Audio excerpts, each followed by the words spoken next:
नमस्कार दोस्तों, आज मैं आपको एक ऐसी कहानी सुनाने जा रहा हूं जो आपकी रातों की नींद उड़ा देगी।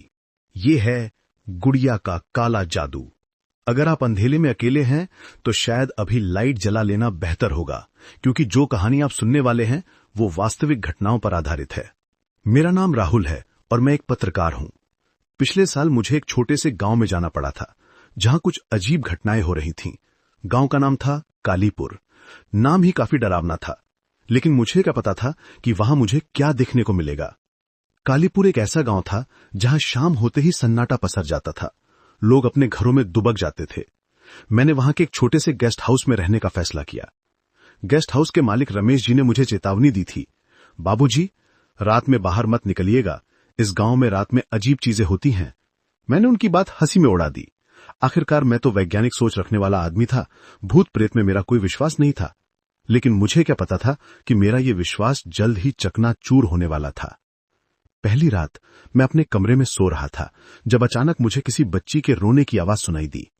आधी रात का समय था। मैंने सोचा कि शायद कोई बच्चा बीमार होगा। मैंने खिड़की से झांका, लेकिन बाहर कोई नहीं था। फिर भी वो रोने की आवाज आ रही थी। मेरा दिल जोर जोर से धड़कने लगा। मैंने हिम्मत की और बाहर देखने के लिए अपने कमरे से निकला। गेस्ट हाउस के बरामदे में एक छोटी सी लड़की खड़ी थी। उसके बाल बिखरे हुए थे और वो एक पुरानी सी गुड़िया लिए हुए थी। मैं उसके पास गया और पूछा, बेटा, तुम इतनी रात को यहां क्या कर रही हो? लड़की ने मुड़कर मेरी तरफ देखा। उसकी आंखें काली थीं, बिल्कुल काली। कोई पुतली नहीं, कोई सफेदी नहीं, सिर्फ अंधकार। मेरे पैरों के नीचे से जमीन खिसक गई। वो मुस्कुराई और बोली, अंकल, क्या आप मेरी गुड़िया से खेलेंगे? मेरी समझ में कुछ नहीं आ रहा था। मैं पीछे हटना चाहा, लेकिन मेरे पैर जैसे जम गए थे। लड़की धीरे धीरे मेरी तरफ बढ़ने लगी। उस गुड़िया के चेहरे पर भी वही काली आंखें थीं। तभी पीछे से किसी ने मेरा कंधा पकड़ा। अरे बाबूजी, आप यहां क्या कर रहे हैं? रमेश जी थे। मैंने घबराकर उन्हें वो लड़की दिखाई, लेकिन वहां कोई नहीं था। रमेश जी ने गंभीरता से कहा, आपने उसे देखा? वो रीता है, पिछली साल मर गई थी। मेरे रोंगटे खड़े हो गए। रमेश जी ने मुझे एक कप चाय पिलाई और फिर रीता की कहानी बताई। रीता इस गांव की एक 8 साल की बच्ची थी। उसकी मां की मृत्यु के बाद उसका पिता उसे अकेला छोड़कर शहर चला गया था। रीता अपनी दादी के साथ रहती थी। गांव के बाहर एक बूढ़ी औरत रहती थी, जिसे सभी चुड़ैल कहते थे। लोगों का मानना था कि वो काला जादू करती है। एक दिन रीता अपनी गुड़िया के साथ खेलते हुए उस औरत के घर के पास चली गई। उस दिन के बाद रीता कभी वापस नहीं आई। जब गांव वालों ने उस बूढ़ी औरत के घर पर छापा मारा तो उन्हें वहां रीता की लाश मिली।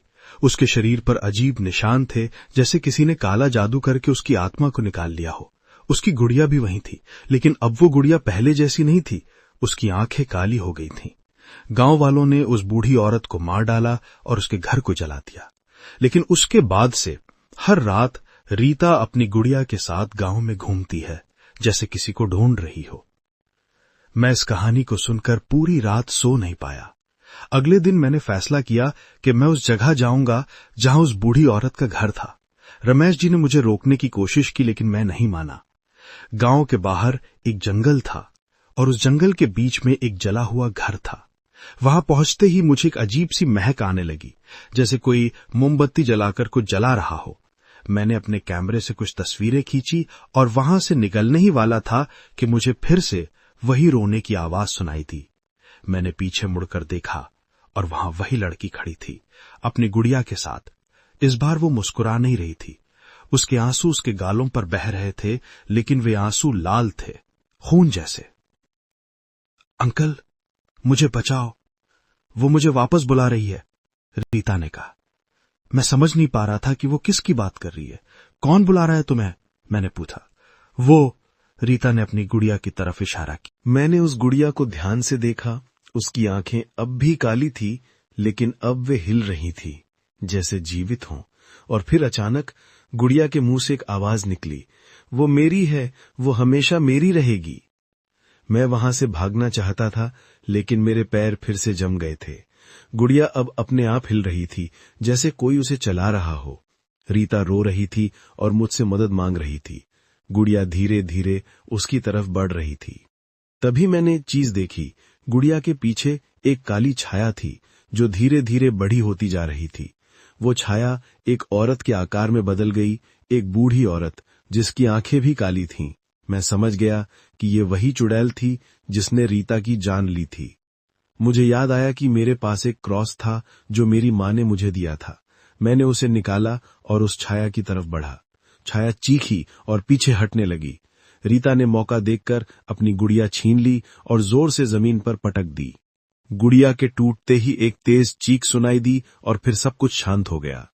रीता मुड़ी और मुझे देखकर मुस्कुराई। इस बार उसकी आंखें नॉर्मल थीं, भूरी और चमकदार। धन्यवाद अंकल, वो बोली और फिर धीरे धीरे हवा में मिल गई। मैं वापस गेस्ट हाउस पहुंचा और रमेश जी को सारी बात बताई। उन्होंने बताया कि रीता की दादी ने उसकी मृत्यु के बाद एक पंडित से काला जादू करवाया था ताकि वो वापस आ सके, लेकिन वो नहीं जानती थी कि काले जादू से आई आत्माएं वही नहीं होती थीं जो गई थीं। उस दिन के बाद गांव में रीता की आत्मा फिर कभी नहीं देखी गई। शायद वो अब शांति से आराम कर रही है, लेकिन गांव वाले अब भी रात में बाहर नहीं निकलते क्योंकि उन्हें डर है कि कहीं उस चुड़ैल की आत्मा भी इधर उधर न घूम रही हो किसी नई शिकार की तलाश में। जब मैं वापस शहर आया तो मैंने अपने कैमरे की तस्वीरें देखीं। उस जले हुए घर की तस्वीरों में कुछ अजीब था। हर तस्वीर में एक धुंधली सी छाया थी जो एक औरत के आकार की थी और उसकी आंखें काली थीं। और फिर मुझे याद आया कि मैंने रीता की गुड़िया वहीं छोड़ दी थी, उस जंगल में, टूटी हुई लेकिन फिर भी वहीं। क्या अगर कोई उस गुड़िया को फिर से जोड़ दे तो? दोस्तों, ये थी गुड़िया का काला जादू की कहानी। अगर आपको ये कहानी अच्छी लगी तो हमारे चैनल को सब्सक्राइब करें और अपने विचार कमेंट्स में जरूर बताएं।